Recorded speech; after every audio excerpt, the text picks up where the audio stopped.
Alright, I've had some people ask how I do my diamonds and stuff, so I'm going to give you all a little introductory into how I do my diamonds. I've already marked that side of the panel. I went every 2 inches. I'm going to do the same on this side. So for this panel, I'm going to line up with the top mark and the bottom mark so they're in line with another, and I'm going to bring this over 3 notches to lay out these diamonds.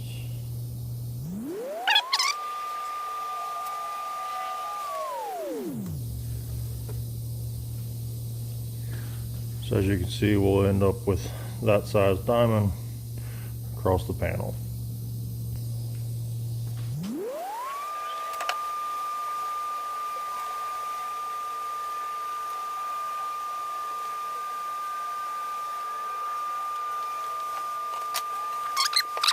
I'm going to be demoing the diamond panel on my Eastwood 36 inch.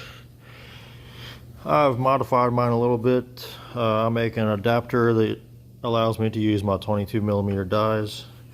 Just a smaller diameter die allows me to do finer detailed work. These are machined from solid Delrin rod. They have a 1/16 face. Comes with your set screw. And that's a 22mm bore, so these are available for the plate style 22mm rollers, the old hand crankers. But you can run these on a 36 inch. On the bottom of this frame, about 10 inches back, I've cut it out, which allows the shaft to come down further. It's hard to see, but it comes down about another 1/4 inch because it has plenty of adjustment there. It was just bottoming out on the frame. So if you relieve that, cut a section out of it, you can run 22s on a 3/4 roller. But anyhow, I'm gonna get this mounted up and spaced where I want it, and then we'll start rolling some diamonds. Alright, so general rule of thumb, the gap between your 2 dies, you want to be at bare minimum the thickness of the metal you're using. I'm using some 030 aluminum. I've got them spaced where I want them. Some people like using the poly wheels or the skateboard wheels if you're running the standard 3/4 dies. I do not. For me, it tends to do a lot more damage to the panel as far as warping.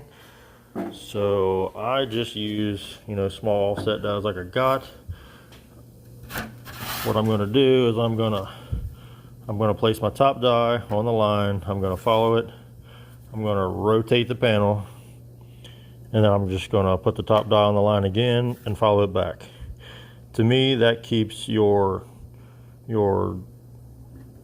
shrink zone, I guess if you want to call it, minimized to a smaller spot on the panel, whereas if you're using the poly and a tipping die, it's wanting to move the whole panel, if that makes sense. I don't know, some people could argue the fact, but for me personally doing it, I get a lot better results with this, and you get a deeper look.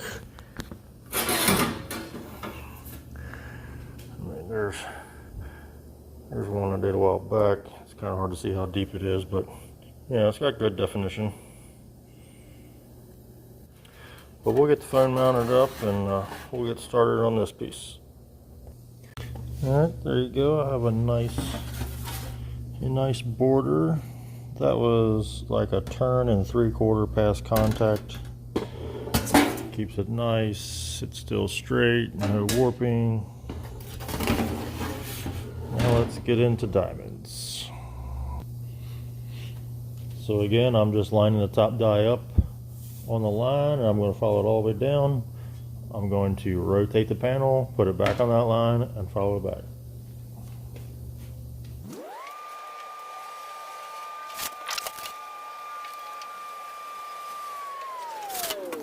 I get a nice groove. So we're going to continue that step across the panel.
So that's how I do my diamonds.